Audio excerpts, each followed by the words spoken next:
الحمد للہ وکفا والصلاة والسلام علی عباده الذین اصطفى خصوصاً علی افضلهم وخاتم النبیین محمد الامین وعلی آلہ وصحبہ اجمعین اما بعد فقد قال اللہ تبارک وتعالی کما ورد فی سورة النساء اعوذ باللہ من الشیطان الرجیم بسم اللہ الرحمن الرحیم ان المنافقین یخادعون اللہ وهو خادعهم وإذا قاموا إلى الصلاة قاموا كسالى يراءون الناس ولا يذكرون الله إلا قليلا مذبذبين بين ذلك لا إله هؤلاء ولا إله هؤلاء ومن يضلل الله فلن تجد له سبيلا يا أيها الذين آمنوا لا تتخذوا الكافرين أولياء من دون المؤمنين أتريدون أن تجعلوا لله عليكم سلطانا مبينا إن المنافقين في الدرك الأسفل من النار ولن تجد لهم نصيرا صدق الله العظيم رب اشرح لي صدري ويسر لي امري واحلل عقدة من لساني يفقهوا قولي اللهم ربنا الهمنا رشدنا واعصمنا من شرور انفسنا اللهم ارنا الحق حقا وارزقنا اتباعه وارنا الباطل باطلا وارزقنا اجتنابه اللهم طهر قلوبنا من النفاق واعمالنا من الرياء والسنتنا من الكذب واعيننا من الخيانه فإنك تعلم خائنة الأعين وما تخفي الصدور آمین یا رب العالمین۔ سورہ نساء کے بارے میں نے شروع ہی میں آپ سے عرض کر دیا تھا کہ اس میں سب سے زیادہ خطاب کا رخ جو ہے وہ منافقین کی طرف ہے، اگرچہ کہیں خطاب براہ راست یا ایھا الذین نافقوا کے الفاظ میں نہیں، یا ایھا الذین آمنوا اس لیے کہ وہ بھی ایمان کے دعوے دار تھے، ایمان کے مدعی تھے، قانونی طور پر وہ بھی مسلمان تھے، مومن تھے۔ تو یہ طویل ترین مضمون جو ہے اب کنکلوڈ ہو رہا ہے ان آیات مبارکہ میں۔ ان المنافقین یخادعون اللہ، یقیناً منافق کوشش کر رہے ہیں اللہ کو دھوکہ دینے کی۔ یہ سورہ بقرہ کے دوسرے رکوع میں بھی آیت آئی تھی، میں نے عرض کیا تھا کہ مخادعہ باب مفاعلہ میں کسی شے کی کوشش ہوتی ہے، اس لیے کہ سامنے مقابلہ ہوتا ہے، پتہ نہیں ہوتا کون جیتے گا کون ہارے گا، لیکن یہاں اللہ کی طرف سے وَهُوَ خَادِعُهُمْ، اور یہ خادع جو ہے یہ ثلاثی مجرد سے اس میں فاعل ہے، اور یہ آتا ہے نہایت زوردار تاکید کے لیے، اللہ ان کو دھوکہ دے کر رہے گا، یعنی یہ کہ اللہ نے ان کو جو ڈھیل دی ہوئی ہے وہ سمجھ رہے کہ ہم کامیاب ہو رہے ہیں، ہمارے اوپر ابھی تک کوئی آنچ نہیں آئی، کوئی پکڑ نہیں ہوئی، کوئی گرفت نہیں ہوئی، ہم دونوں طرف سے بچے ہوئے ہیں، اس حوالے سے وہ اپنی اس ڈھیل کی وجہ سے بڑھتے چلے جا رہے ہیں، بڑھتے چلے جا رہے ہیں، بڑھتے چلے جا رہے ہیں، اور یہی در حقیقت اللہ کی طرف سے گویا کہ ان کو دھوکہ ہے جو دیا جا رہا ہے کہ وہ سمجھ رہے ہیں کہ ہم کامیاب ہیں۔ وَإِذَا قَامُوا إِلَى الصَّلَاةِ قَامُوا كُسَالَىٰ، اور جب وہ کھڑے ہوتے ہیں نماز کے لیے، یہ نماز کی طرف، تو کھڑے ہوتے ہیں بڑے کسل مندی کے ساتھ۔ یہاں ذرا نوٹ کر لیجئے کہ قامہ جو ہے، قامہ یقوم، یہ آتا ہے کھڑے ہونے کے لیے، قائم اس سے اس میں فاعل ہے، لیکن جیسے انگریزی زبان میں آپ کو معلوم ہے کہ ورب کے بعد پریپوزیشنز کی تبدیلی سے بڑے بڑے مفہوم بدل جاتے ہیں۔ انگریزی میں ٹو گیو ایک خاص مصدر ہے، ٹو گیو اپ، اب زمین و آسمان کا فرق ہو گیا، ٹو گیو ان بالکل ہی الٹی بات ہو گئی۔ عربی میں اتنا فرق نہیں ہوتا، لیکن پھر بھی ظاہر بات ہے کہ جو پریپوزیشنز چینج ہوتی ہیں تو فرق پڑتا ہے، اسی لیے میں نے کہا تھا قام اعلی الرجال قوامون علی النساء، اس میں حاکم ہونا، سربراہ ہونا، کسی کے حکم کا نافذ ہونا۔ قام الی کسی شے کے لیے کھڑے ہونا، کسی شے کی طرف کھڑے ہونا، کوئی کام کرنے کا ارادہ کرنا۔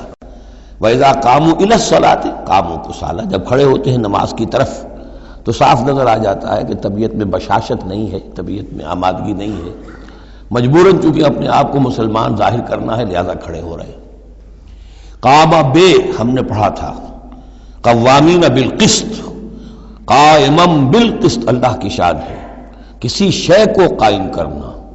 تو اس طریقے سے یہ جو الفاظ ہوتے ہیں ان کے ساتھ پریپوزیشنز کی چینج سے، یہ ہمارے ہاں عربی میں اس کو جو حروف جار کہتے ہیں، ان کے اضافے سے بہت اضافی معنی پیدا ہو جاتے ہیں۔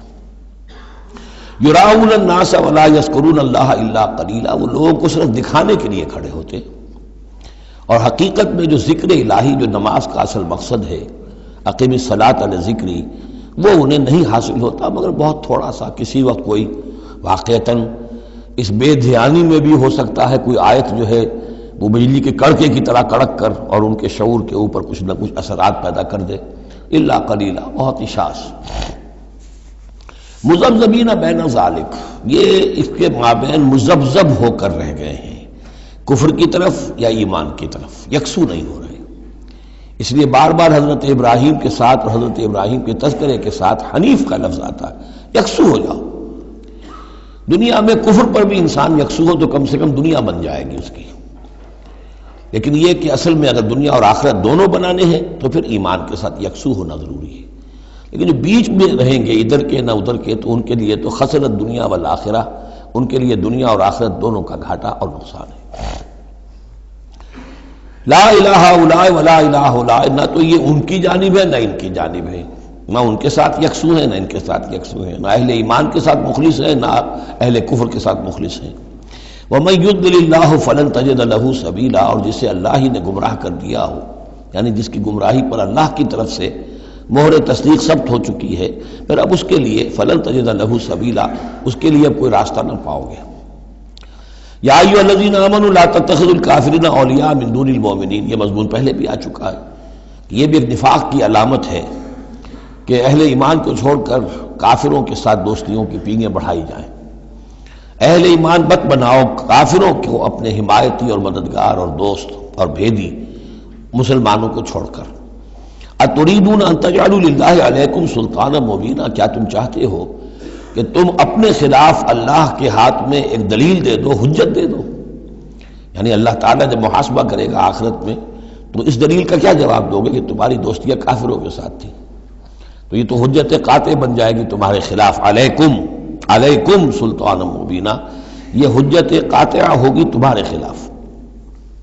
اب یہ آ رہی آیت ایک اعتبار سے یہ منافقین کے حق میں قرآن حکیم کی سخت ترین آیت ہے، اگرچہ جو سخت ترین آیت بعض اعتبارات سے بلکہ ایک خاص لطیف پہلو سے سخت تر جو آیت ہے وہ سورہ توبہ میں آئے گی۔ یہ دو صورتیں ہیں اصل میں طویل صورتوں میں سے، سورہ توبہ اور سورہ نساء، جس میں کہ نفاق کا مضمون سب سے زیادہ تفصیل کے ساتھ آیا۔ ان المنافقین فی الدرک الاسفل من النار، یقیناً منافق آگ کے سب سے نچلے طبقے میں ہوں گے۔ وَلَن تَجِدَ لَهُمْ نَصِيرًا، اور تم نہ پاؤ گے ان کے لیے کوئی مددگار۔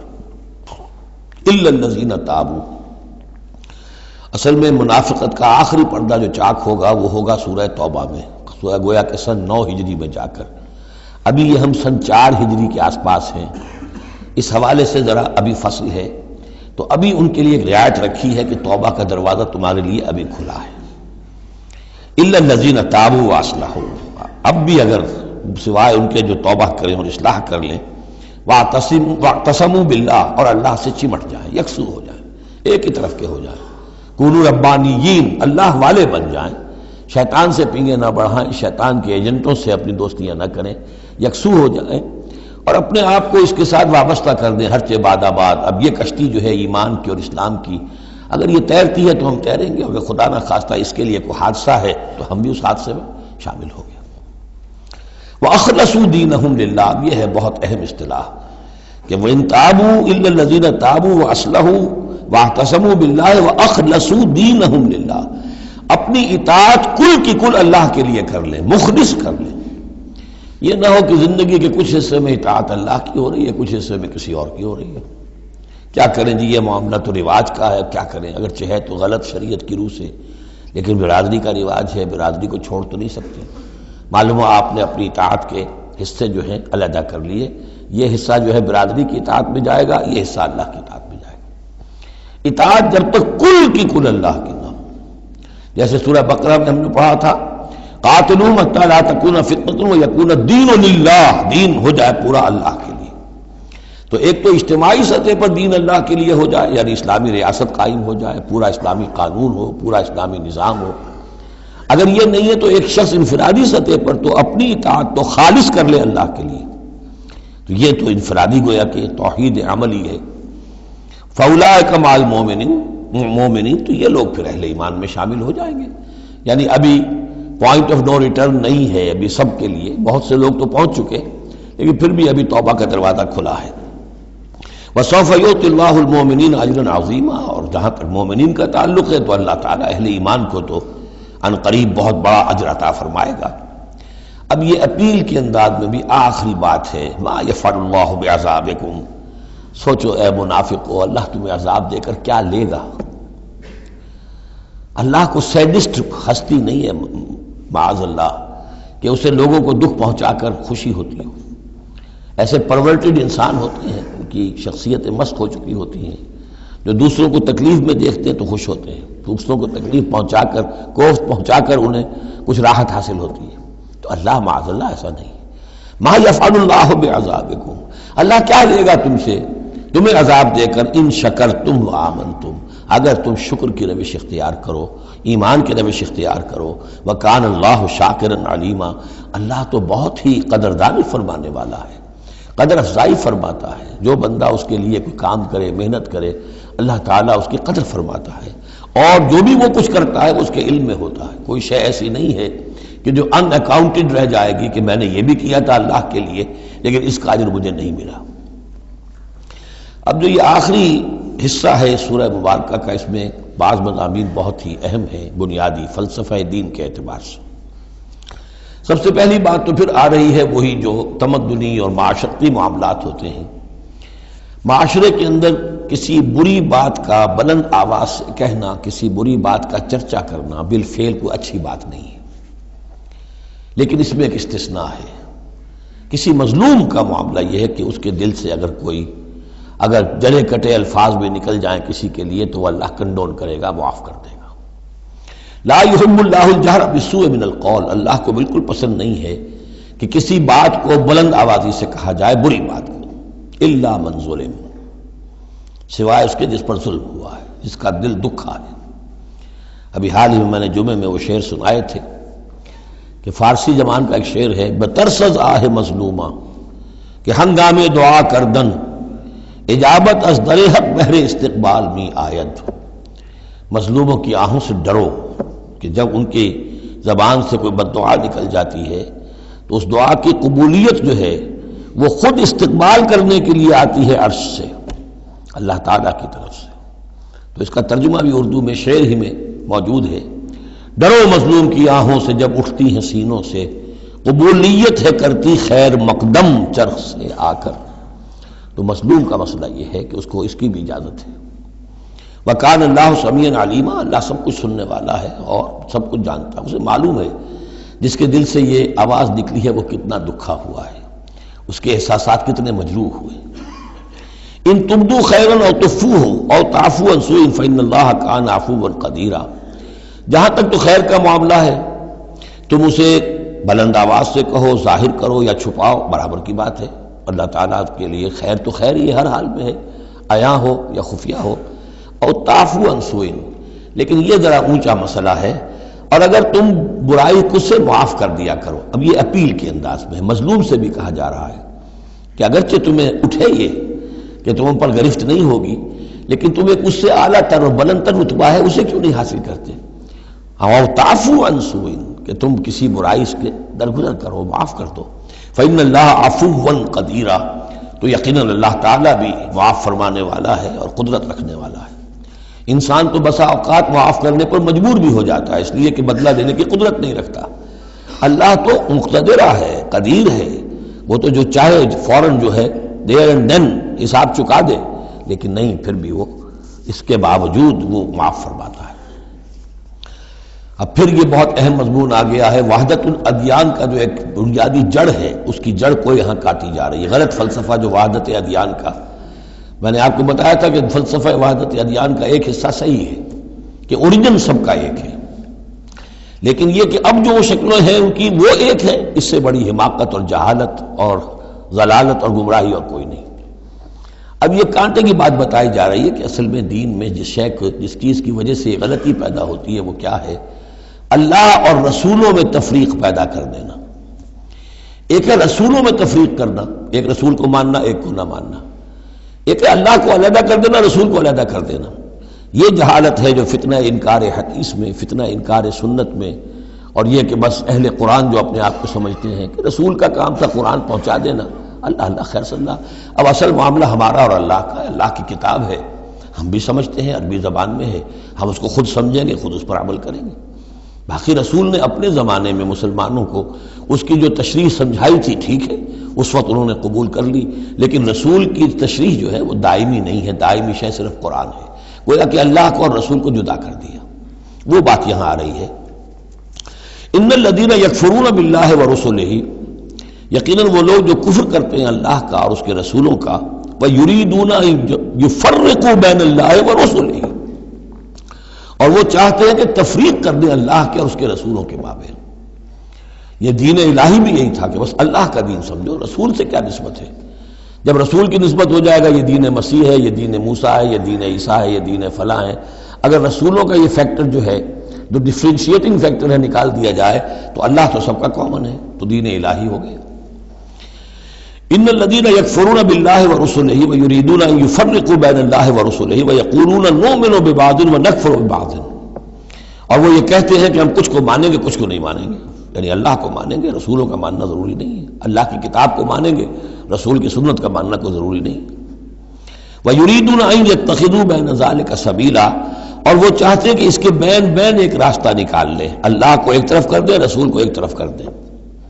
اولئک ھم الکافرون حقا، یہ لوگ کٹر کافر ہیں، ان کے کافر ہونے میں کوئی شک نہیں، یہ حق کہ یہ کافر ہیں۔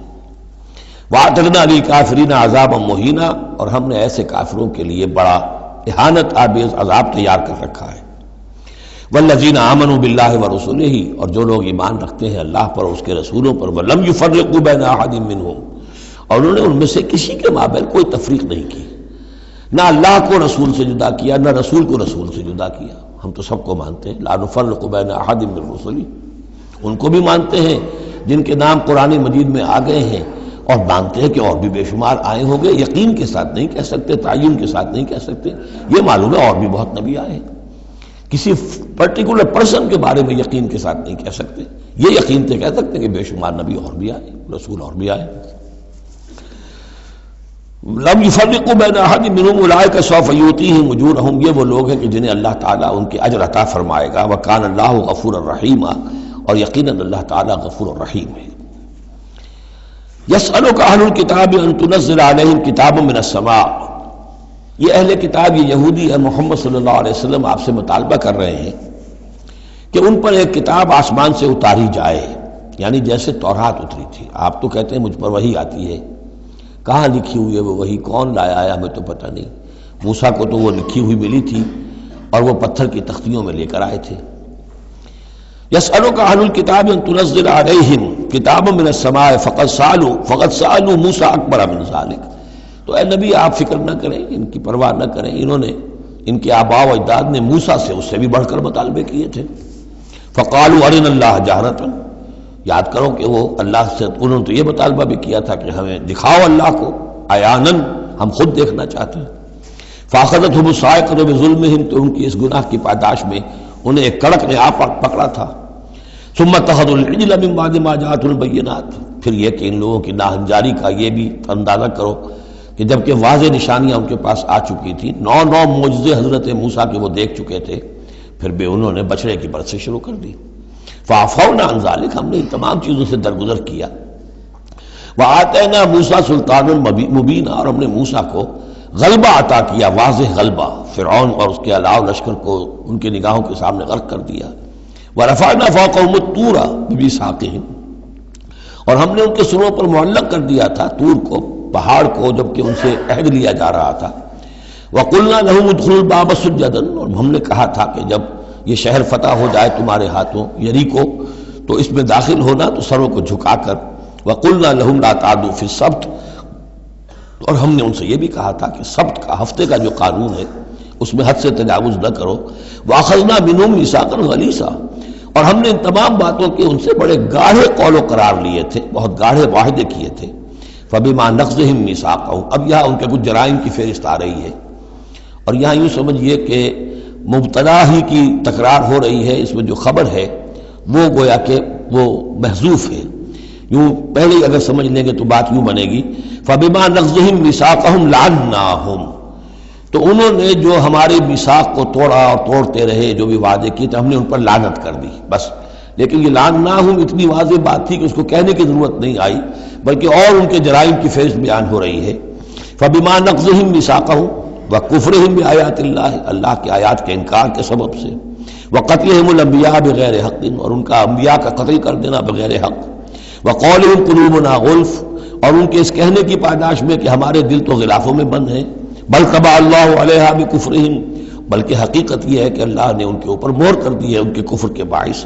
فلا یؤمنون الا قلیلا، ہاں واقعتاً اب وہ ایمان نہیں لائیں گے مگر بہت ہی شاذ.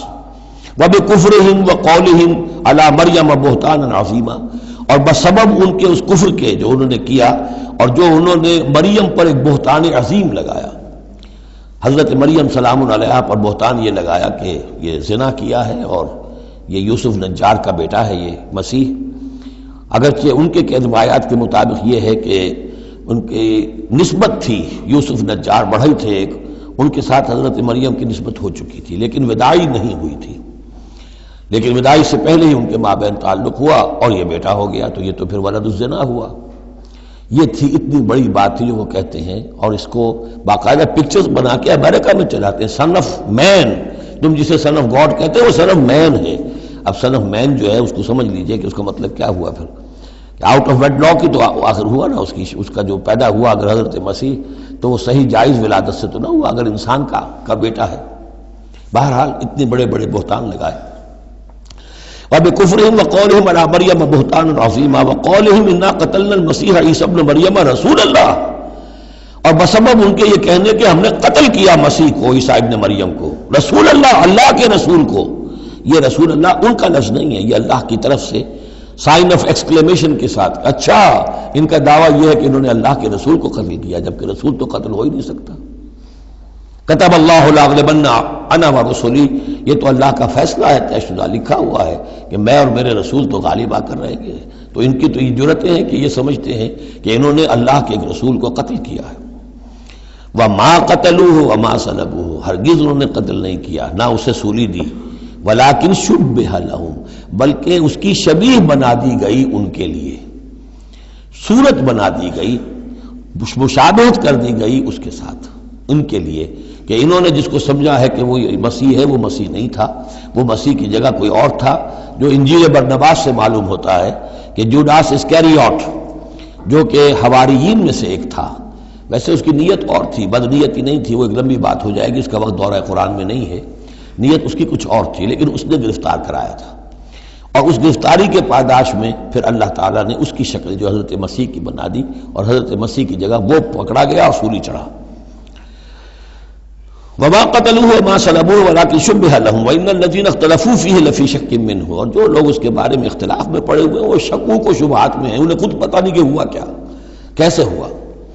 ما لهم به من علم، ان کے پاس اس کے ضمن میں کوئی علم نہیں ہے، الا اتباع الظن، سوائے اس کے کہ اٹکل پچو کے تیر چلاتے ہیں. وما قتلوه یقینا، یہ بات یقینی ہے کہ اسے قتل نہیں کیا گیا، وہ قتل نہیں ہوا، وہ صلیب نہیں دیا گیا علیہ الصلاۃ والسلام. بل رفع اللہ الیہ، بلکہ اللہ نے اسے اٹھا لیا اپنی طرف. وکان اللہ عزیزا حکیما، اور اللہ تعالیٰ زبردست ہے، کمال حکمت والا.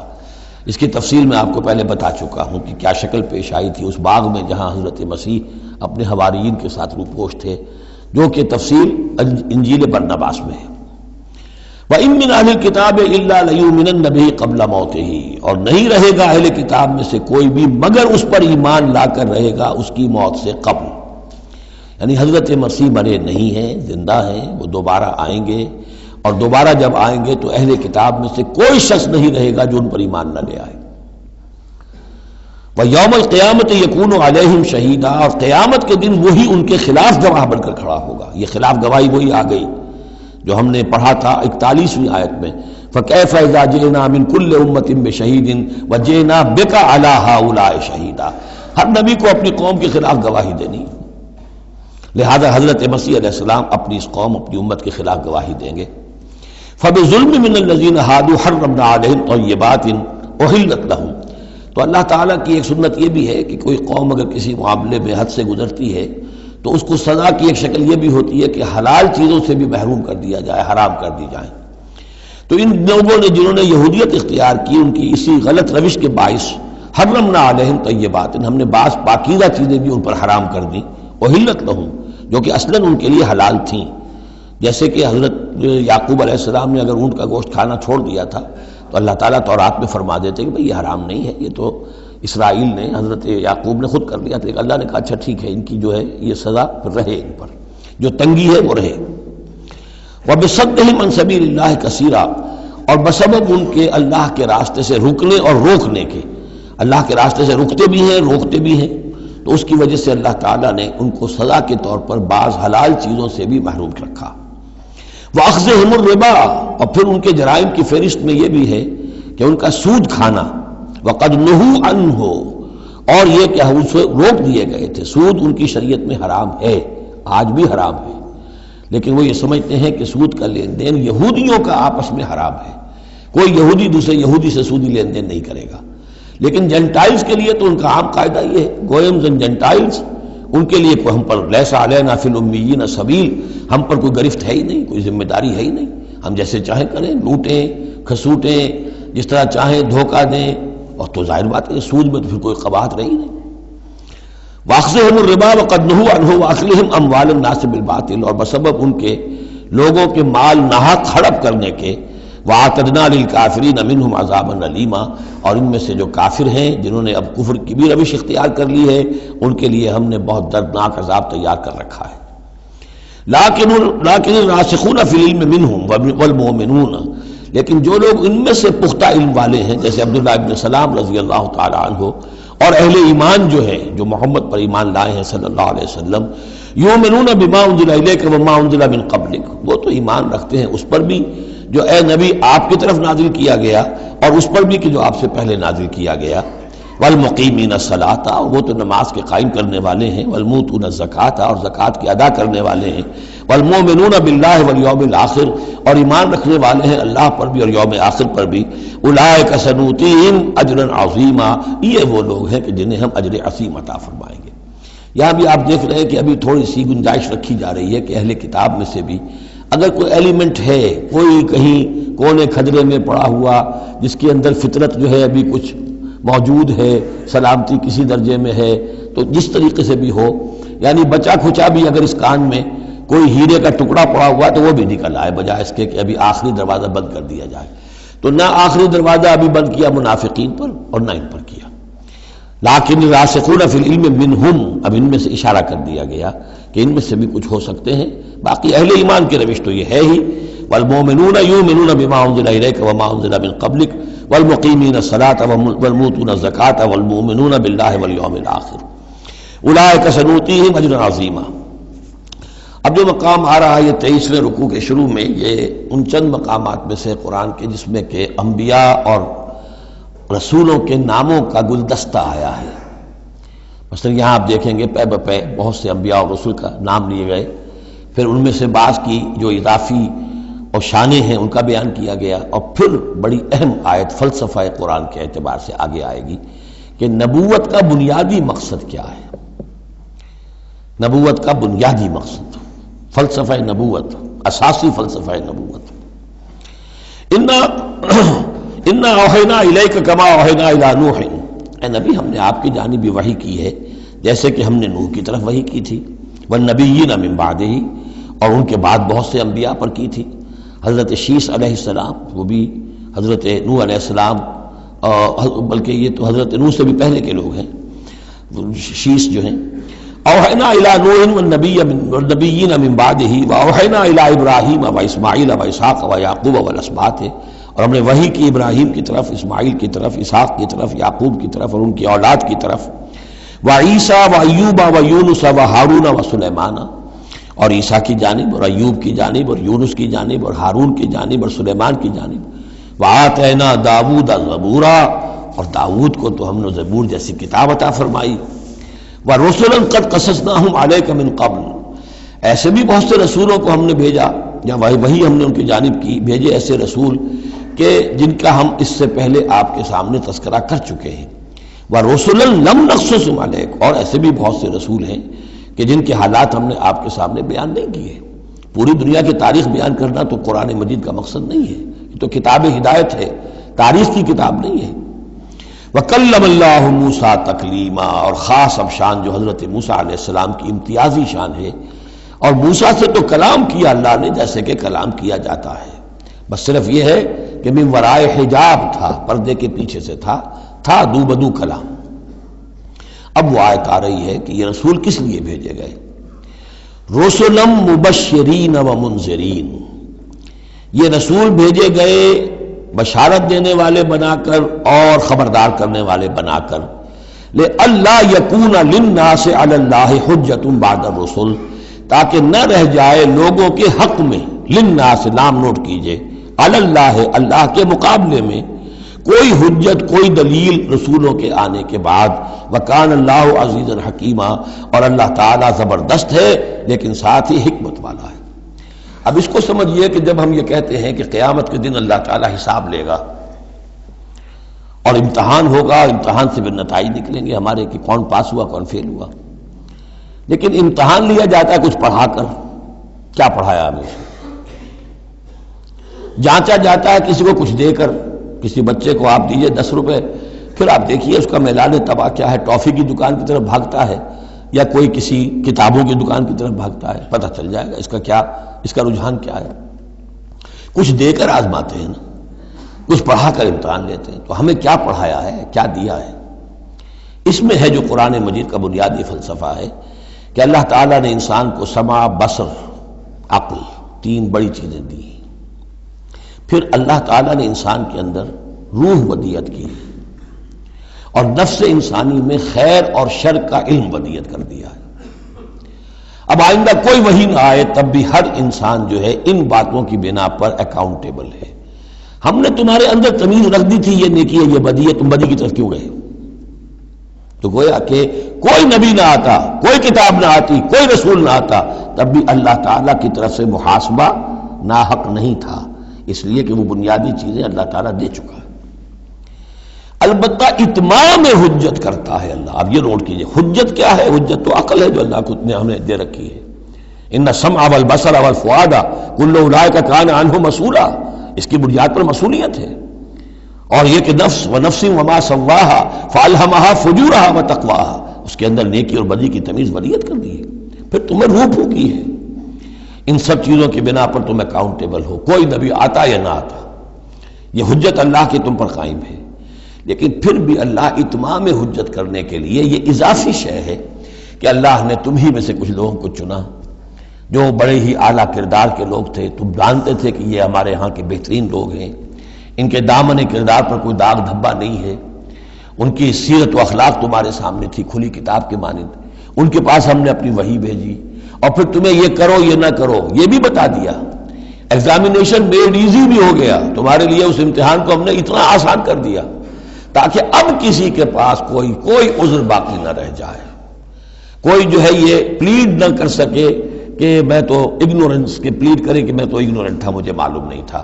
جب رسول آ گئے تو اب کوئی عذر باقی نہیں رہا۔ رسول سے پہلے پھر بھی کچھ شخص کہہ سکتا ہے پروردگار میں ایسے ماحول میں پیدا ہو گیا تھا، وہاں سب کے سب اسی رنگ میں رنگے ہوئے تھے، پروردگار میں اپنے 2 وقت کی روٹی کے دھندے میں ایسا لگا رہا کہ مجھے کبھی ہوش ہی نہیں آئی کہ میں سوچتا۔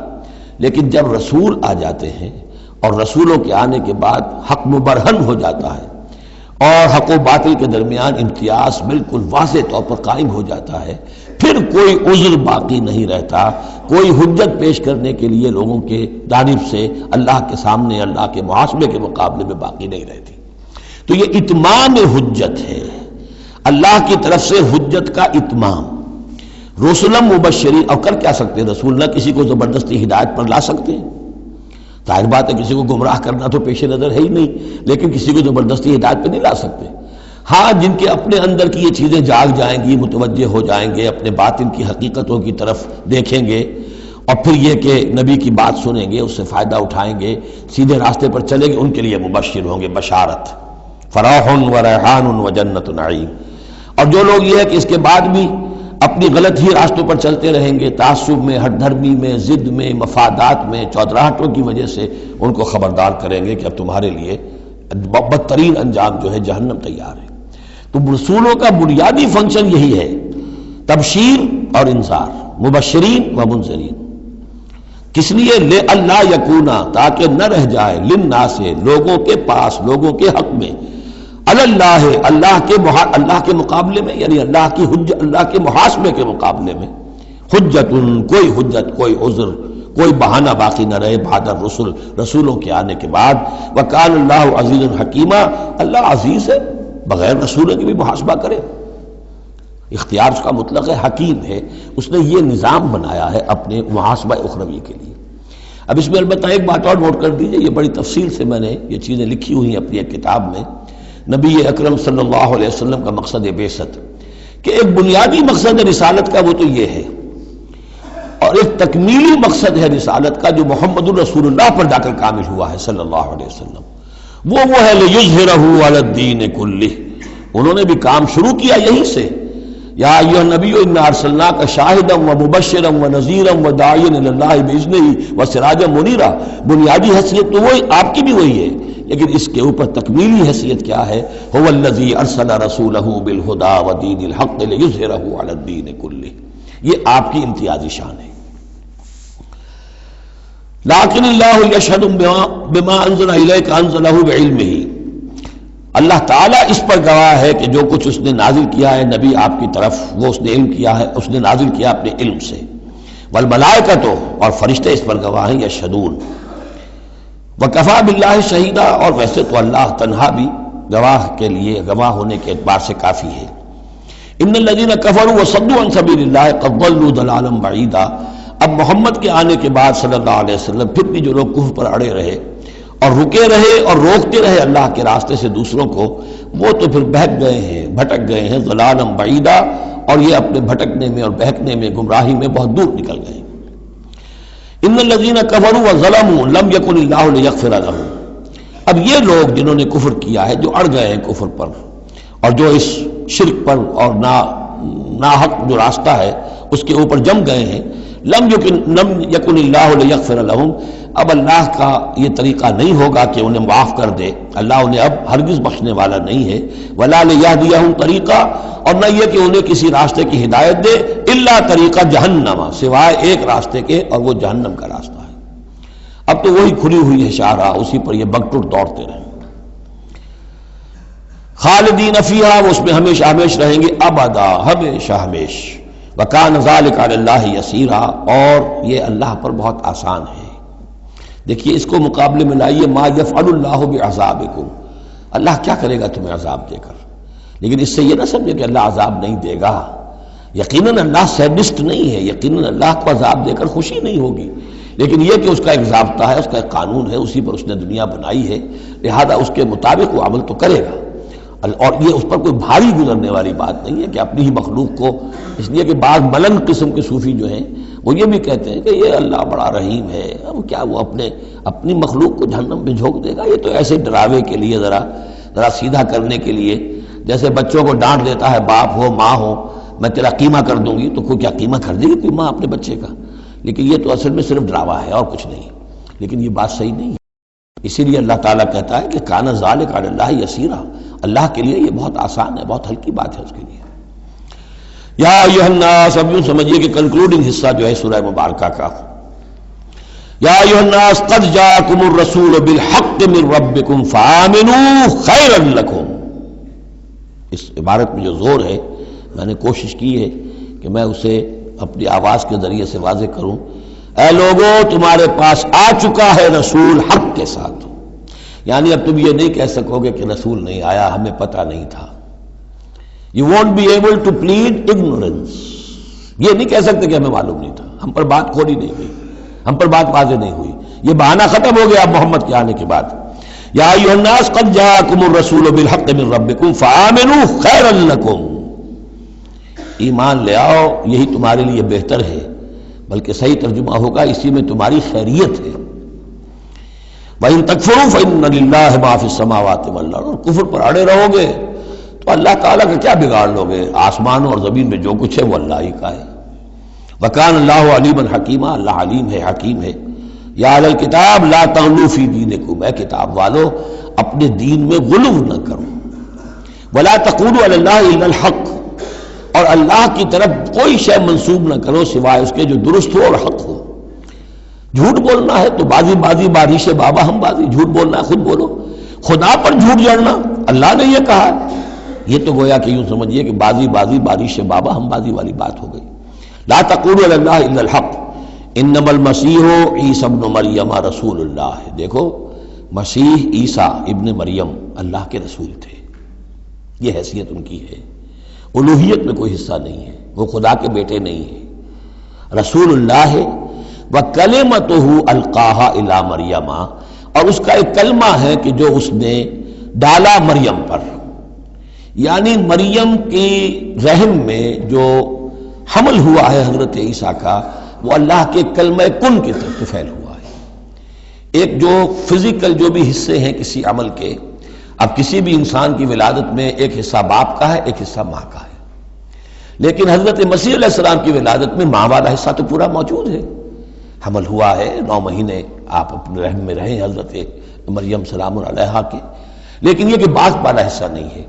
تو اللہ تعالیٰ کے ہاں جہاں پر بھی کوئی اس طرح کا لنک جو ہے، جو میٹیریل لنکس ہیں جو، وہ اگر کہیں ٹوٹا ہے تو کن، اللہ کا ایک کن جو ہے، اللہ کا ایک امر، وہ وہاں پر کفایت کرتا ہے۔ اس معنی میں اللہ تعالیٰ کے کلمے ہیں۔ کلمتہ القاہا الی مریم اور روح منہ، اور ایک خاص روح ہے اللہ کی طرف سے، یعنی روح تو ویسے سب کی اللہ کی طرف سے ہے، لیکن یہ کہ روحوں کے بڑے اونچے مراتب بھی ہیں۔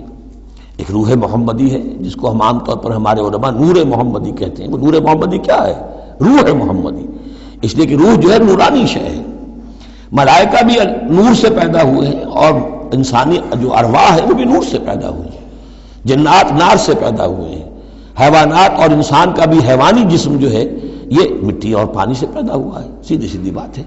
تو چونکہ ارواح جو نورانیہ ہیں تو وہ نور تو ہے، تو حضور کی نور، حضور کی روح اس کی اپنی شان ہے، حضرت عیسیٰ کی نور کا نور اور ان کی روح ان کی اپنی شان۔ روح منہ فآمنوا باللہ ورسولہ، پس ایمان لاؤ اللہ پر اور اس کے رسولوں پر۔ ولا تقولوا ثلاثہ، اور دیکھو تثلیث کا عقیدہ مت گھڑو، یہ نہ کہو کہ تین، ایک میں تین، تین میں ایک، الوہیت تین میں ہو گئی، تین اقنوم ہے۔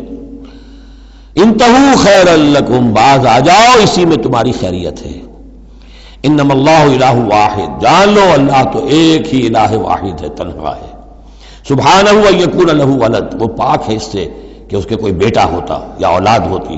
لہ ما فی السماوات و ما فی الارض، آسمانوں اور زمین میں جو کچھ ہے اسی کا ہے، اس کی ملکیت ہے۔ وکفی باللہ وکیلا، اور اللہ کافی ہے بطور کارساز۔ لن یستنکف المسیح ان یکون عبدا للہ، مسیح کو تو اس میں ہرگز کوئی عار نہیں ہے کہ اس کو کہا جائے کہ وہ اللہ کا بندہ ہے، اس کو تو اللہ کے بندہ ہونے میں اسے اپنی شان محسوس ہوگی۔ جب ہم کہتے ہیں وَنَشْهَدُ أَنَّ مُحَمَّدًا عَبْدُهُ وَرَسُولُهُ، تو یہ عبدیت کی شان تو اور بلند و بالا ہے، رسالت سے بھی اوپر ہے، یہ ایک علیحدہ مسئلہ ہے، پھر کبھی اس کو بیان کروں گا۔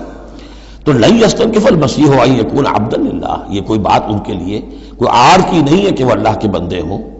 بل الملائکۃ المقربون، اور نہ ہی جو ملائکہ مقربین ہیں انہیں اس میں کوئی آڑ ہے کہ انہیں اللہ کا بندہ سمجھا جائے، سب بندے ہیں۔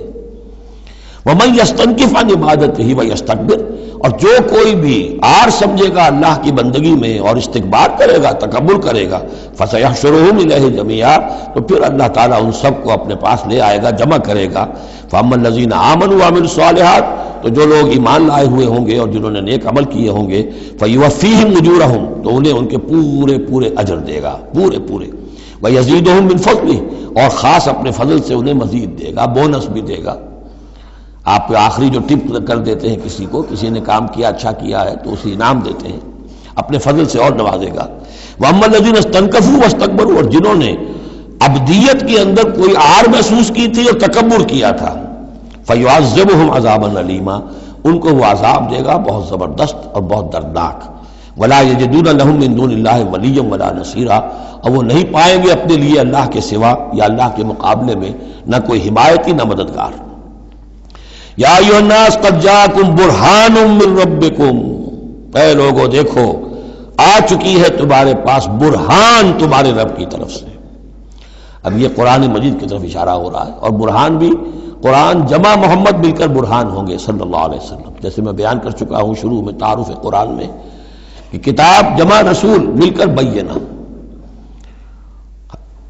حتیٰ تأتیہم البینہ، اور بینہ کیا ہے؟ رسول من اللہ یتلو صحفا مطہرۃ فیہا کتب قیمہ، وانزلنا الیکم نورا، اور ہم نے تمہاری طرف نور نازل کر دیا ہے۔ یہاں چونکہ لفظ کے ساتھ انزال آیا ہے، اس سے مراد لازماً قرآن مجید ہے۔ انزلنا الیکم نورا مبینا، انزلنا ہم نے نازل کر دیا ہے تمہاری طرف ایک روشن نور۔ فاما الذین آمنوا باللہ واعتصموا بہ، تو اب جو لوگ اللہ پر ایمان لائیں گے اور اس کے ساتھ چمٹ جائیں گے، یکسو ہو جائیں گے، خالص اللہ والے بن جائیں گے، مذبذب نہیں رہیں گے کہ ادھر اور ادھر، کبھی ادھر کبھی ادھر، نہ ادھر نہ ادھر، یہ نہیں ہوگی بات، بلکہ یہ کہ وہ پورے طرح یکسو ہو کر اللہ کے دامن سے وابستہ ہو جائیں گے۔ فَسَيُدْخِلُهُمْ فِي رَحْمَةٍ مِّنْهُ وَفَضْلٍ، انہیں وہ داخل کرے گا اپنی رحمت اور فضل میں، وَيَهْدِيهِمْ إِلَيْهِ صِرَاطًا مُسْتَقِيمًا، اور پھر یہ کہ انہیں چلائے گا صراط مستقیم پر جو اس تک لے آئے گی، وہ صراط مستقیم یہدیہم الیہ، اپنی طرف ہدایت دے گا سہج سہج رفتہ رفتہ، الہ اپنے پاس اپنے خاص فضل و کرم کی جوار رحمت میں لے آئے گا، صراطا مستقیما، سیدھے راستے پر چلا کر۔ اب یہ جو ہے آخری ایک آیت رہ گئی ہے، پھر یہ استفتاء ہے۔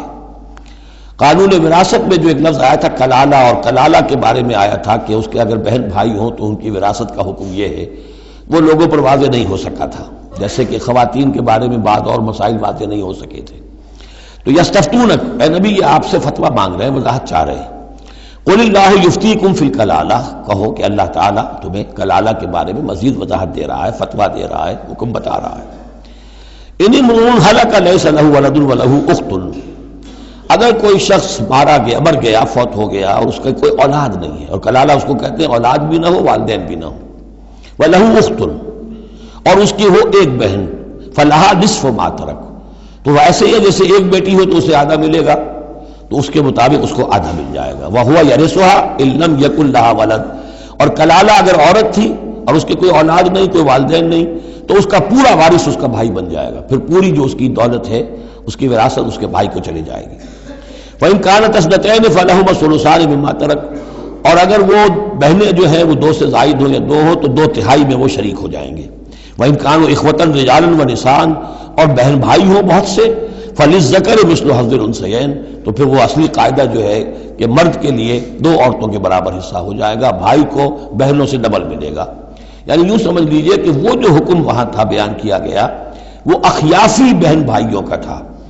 اخیافی بہن بھائی وہ ہوتے تھے عرب میں کہ ماں ایک ہو باپ علیحدہ ہو، ان کا چونکہ خاص مسئلہ ہوتا تھا اس لیے بیان کر دیا۔ باقی عینی اور اللاتی، ماں باپ دونوں ایک ہو، اور یا یہ کہ مائیں علیحدہ ہو باپ ایک ہو، تو ان کا وہی قانون ہوگا کہ جو بیٹا بیٹی کا ہے، کہ جس طریقے سے کہ بیٹا اور بیٹی میں جس نسبت سے وراثت تقسیم ہوتی ہے ایسے ہی ان بہن بھائیوں میں ہوگی۔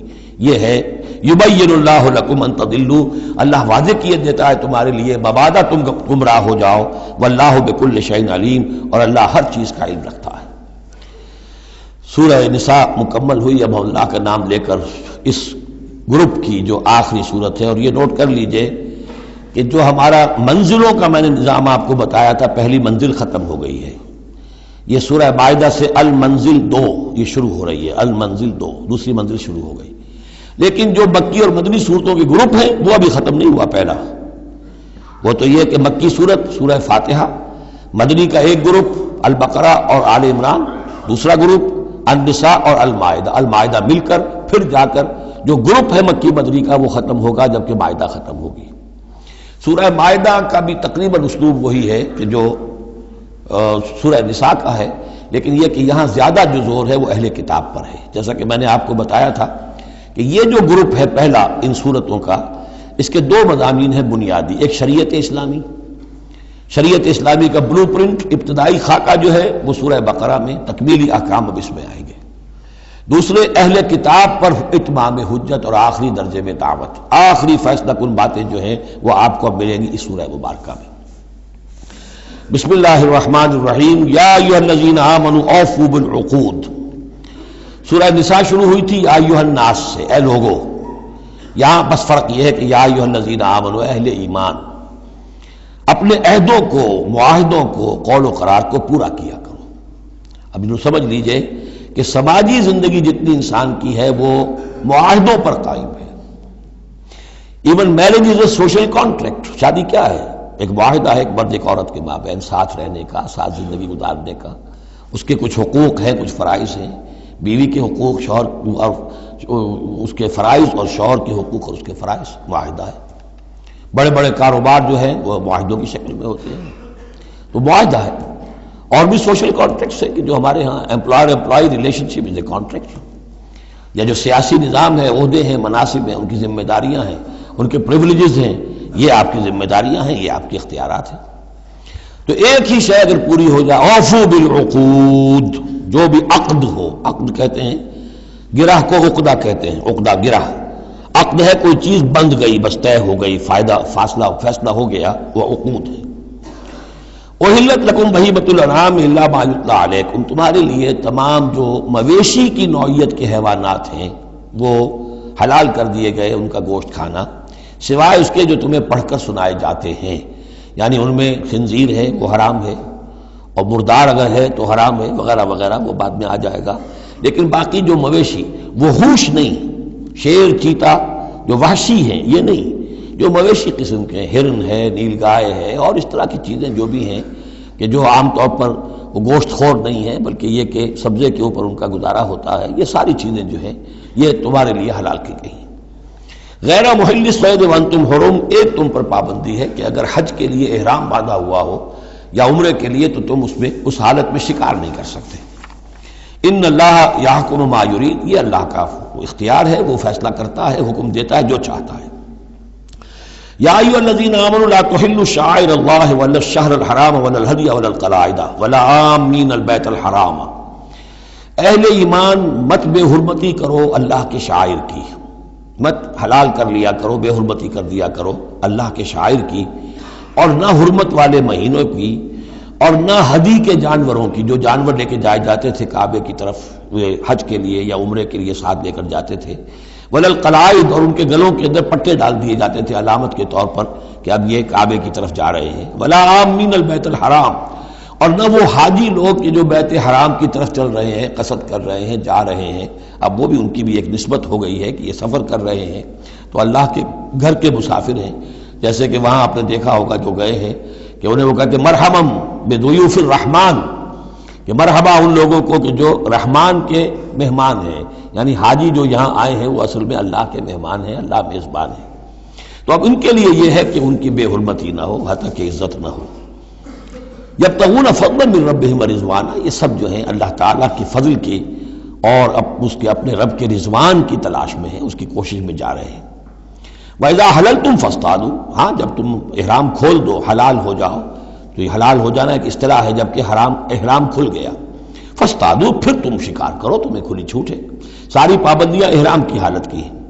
وَلَا يَجْرِمَنَّكُمْ شَنَآنُ قَوْمٍ أَن صَدُّوكُمْ عَنِ الْمَسْجِدِ الْحَرَامِ أَن تَعْتَدُوا، اور دیکھنا تمہیں آمادہ نہ کر دے کسی قوم کی دشمنی کہ انہوں نے تمہیں روکے رکھا تھا مسجد حرام سے کہ تم بھی زیادتی کرو، یعنی انہوں نے تمہیں روکے رکھا 7 برس تک، 6 برس تک، اور تمہیں یہاں قریب نہیں آنے دیا۔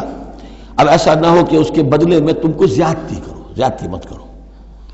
وَلَا يَجْرِمَنَّكُمْ شَنَآنُ قَوْمٍ، تمہیں آمادہ نہ کر دے کسی قوم کی دشمنی، اور دشمنی کس وجہ سے؟ ان صدوکم عن المسجد الحرام، کہ انہوں نے تمہیں روکے رکھا مسجد حرام سے، ان تعتدوا، کہ تم زیادتی کرنے لگو۔ وتعاونوا علی البر والتقوی، نیکی کے کاموں پر اور تقوی کے کاموں پر تعاون کیا کرو۔ ولا تعاونوا علی الاثم والعدوان، اور اسم، گناہ اور عدوان، ظلم اور زیادتی کے کاموں میں تعاون مت کرو۔ واتقوا اللہ ان اللہ شدید العقاب، اللہ کا تقوی اختیار کرو، یقیناً اللہ تعالیٰ سزا دینے میں بہت سخت ہے۔ دیکھیے انداز بالکل وہی ہے جو سورہ نساء کا ہے وہی معاشرتی معاملات، اس کے بارے میں بنیادی اصول۔ اب یہاں پہ پھر وہ آ رہی ہے آخری مرتبہ یہ آیت اور مزید وضاحت کے ساتھ، حرمت علیکم المیتۃ، تم پر حرام کیا گیا مردار، جو خود اپنی موت مر گیا جانور، وہ حرام ہو گیا، والدم، دم اور خون، ولحم الخنزیر اور خنزیر کا گوشت، وما اہل لغیر اللہ بہ، اور جس پر پکارا گیا اللہ کے سوا کسی اور کا نام، کسی اور کے نام نامزد ہے، کسی اور کا تقرب حاصل کرنے کے لیے اس کا وہ جو ہے ذبح کیا جا رہا ہے، والمنخنقۃ، اور وہ جانور جو گلا گھٹنے سے مر گیا۔ کبھی ایسا ہوتا ہے کہ کوئی بکری ہے یا کچھ اور ہے، وہ اپنی زنجیر جس میں بندھی ہوئی ہے اسی کا کوئی پھندا ایسا لگ جاتا ہے، اب وہ جتنی کوشش کرتی ہے اس پھندے سے نکلنے کی وہ گلا گھٹ جاتا ہے، مر جاتی ہے، تو یہ بھی مردار کے حکم میں ہے۔ والموقوذۃ، یا چوٹ لگنے سے کسی جانور کی موت واقع ہو گئی، وہ بھی مردار کے حکم میں ہوگا۔ والمتردیۃ، یا اونچی جگہ سے کہیں سے کوئی جانور گرا ہے، گردن ٹوٹ گئی ہے، مر گیا ہے، وہ بھی مردار ہے۔ والنطیحۃ، کسی اور نے جانور نے سینگ مارا ہے، اس کے صدمے سے وہ ہلاک ہو گیا ہے جانور، تو وہ بھی حرام ہو گیا۔ یعنی میتہ کی مزید 4 قسمیں، یہی نہیں ہے کہ کسی بیماری سے جانور مرا ہو، لیکن یہ کہ یہ مرنے کی، ذبح ہونے کی نوبت نہیں آئی، اس کے جسم سے خون نکلنے کا امکان نہیں رہا، اس کا خون جو ہے اس کے جسم کے اندر ہی جم گیا ہے، اس کے گوشت کا حصہ بن گیا ہے، لہذا وہ مردار کے حکم میں ہے۔ وما اکل السبع الا ما ذکیتم، اور جسے کھا لیا ہو درندوں نے مگر یہ کہ جسے تم ذبح کر لو۔ فرض کیجئے کہ کسی شیر نے یا کسی چیتے نے کسی ہرن کے اوپر حملہ کیا، لیکن اس سے پہلے کہ وہ ہرن مرتا وہ شیر بھاگ گیا، آپ نے کوئی فائر کیا وہ بھاگ گیا، ابھی ہرن میں جان ہے، آپ نے جا کے ذبح کر لیا، تو وہ پھر آپ کے لیے جائز ہے، کیونکہ ابھی اس میں جان تھی، ذبح آپ نے کیا ہے، تو اب یہ کہ اس میں سے وہ خون نکل جائے گا، تو جہاں جہاں شیر کا منہ لگا ہو اس حصے کو کاٹ کر پھینک دیجئے، باقی آپ کھا سکتے ہیں۔ الا ما ذکیتم، سوائے اس کے کہ جسے تم نے ذبح کر لیا۔ وما ذبح علی النصب، اور یہ بھی تمہارے لیے حرام کیا گیا کہ تم استھانوں پہ جا کر ذبح کرو، یہ خاص جگہ ہے، یہ خاص جو ہے وہ کسی ولی اللہ کا بازار ہے، وہاں جا کے ذبح کرنا، یا کسی دیوتا یا دیوی کا کوئی استھان ہے، وہ بھی اب حرام ہو گیا۔ وَأَن تَسْتَقْسِمُوا بِالْأَزْلَامِ، یا جوئے کے تیروں کے ذریعے سے تقسیم کرو، یہ بھی ایک جوئے کی شکل ہو جاتی تھی، وہ لوگ یہ کرتے تھے، قربانی اپنی کی، اس کے بعد گوشت کے ڈھیر لگا دیے، اب تیروں کے ذریعے سے جوا کھیل رہے ہیں، تو بڑے بڑے ڈھیر جو ہے اس کے اندر داؤ پر لگ رہے ہیں۔ ذالکم فسق، یہ تمام چیزیں جو ہیں گناہ کے کام ہیں۔ الیوم یئس الذین کفروا من دینکم، دیکھو اب یہ کافر لوگ تمہارے دین سے مایوس ہو چکے ہیں، یعنی یہ سمجھ چکے ہیں کہ نظام تو اب اللہ ہی کا رہے گا۔ اب یہاں پر چونکہ سورہ مائدہ جیسا کہ میں نے اس کی آخری صورتوں میں سے ہے، لہذا اب انہیں یہ تو توقع نہیں ہے کہ اسلام کا راستہ روک سکیں گے، لیکن وہ یہ ضرور چاہیں گے کہ اس قسم کی چیزیں تمہارے اندر جاری رہیں، اس طرح کی چیزیں جیسے ہمارے ہاں بھی ہندوانہ اثرات چلتے رہے بہت عرصے تک، اب بھی چل رہے ہیں۔ تو الیوم یئس الذین کفروا من دینکم، تمہارے دین سے تو وہ مایوس ہو چکے ہیں کہ اب یہ دین تو انہی کا ہوگا اور ہمارا دین ختم ہوا۔ فلا تخشوہم واخشونی، تو اب ان سے مت ڈرو، مجھ سے ڈرو۔ الیوم اکملت لکم دینکم، آج کے دن میں نے تمہارے لیے تمہارے دین کی تکمیل فرما دی ہے۔ واتممت علیکم نعمتی، اور تم پر اتمام فرما دیا ہے اپنی نعمت کا۔ ورضیت لکم الاسلام دینا، اور تمہارے لیے میں نے پسند کر لیا ہے ہمیشہ ہمیش کے لیے میرے ہاں پسندیدہ اور مقبول دین صرف اسلام ہے۔ فمن اضطر فی مخمصۃ، اب یہ جو حکم دیا گیا تھا یہ چیزیں حرام ہیں، تو لیکن کوئی شخص اگر اضطرار میں آ جائے، شدید فاقہ ہے، بھوک ہے، جان نکل رہی ہے، غیر متجانف الاسم، اس میں گناہ کی طرف کوئی رجحان نہ ہو، کوئی شرارت دل کے اندر نہ ہو کہ میں نے واقعی یہ سور حرام ہے لیکن ذرا چکھ کے دیکھنا ہی ہے آج تو کیسا ہے، نہیں، جان پر بنی ہوئی ہے لیکن اس قسم کا خیال کوئی نہ ہو۔ فإن اللہ غفور الرحیم، تو اللہ تعالیٰ غفور اور رحیم ہے۔ یسألونک ماذا أحل لهم، اے نبی آپ سے پوچھتے ہیں کہ ان کے لیے کیا کچھ حلال ہے۔ قل أحل لكم الطیبات، تمہارے لیے سب پاکیزہ چیزیں حلال کر دی گئیں۔ وما علمتم من الجوارح مکلبین تعلمونہن مما علمکم اللہ، اور جو تم چھوڑتے ہو سدھاتے ہو شکاری جانوروں کو، جنہیں تم چھوڑتے ہو شکار کے لیے، انہیں تم نے سدھایا ہے، سکھایا ہے اس میں سے کہ جو اللہ نے تمہیں سکھایا ہے۔ فَكُلُوا مِمَّا أَمْسَكْنَا عَلَيْكُمْ، تو اب وہ اگر جا کر آپ نے کتا چھوڑا ہے، اس نے خرگوش کو پکڑ لیا ہے یا کسی اور جانور کو، فَإِنْ أَمْسَكْنَا عَلَيْكُمْ، اگر انہوں نے روکے رکھا ہے تمہارے لیے اس شکار کو تو اس کو کھاؤ۔ وَاذْكُرُوا اسْمَ اللَّهِ عَلَيْهِ، اس پر اللہ کا نام لو۔ وَاتَّقُوا اللَّهَ، اور اللہ تعالیٰ کا تقوی اختیار کرو۔ إِنَّ اللَّهَ سَرِيعُ الْحِسَابِ، یقیناً اللہ تعالیٰ حساب لینے میں بہت جلدی کرتا ہے، یا حساب لینے میں اسے دیر نہیں لگتی۔ بارک اللہ لی و لکم فی القرآن العظیم ونفعنی وإیاکم بالآیات والذکر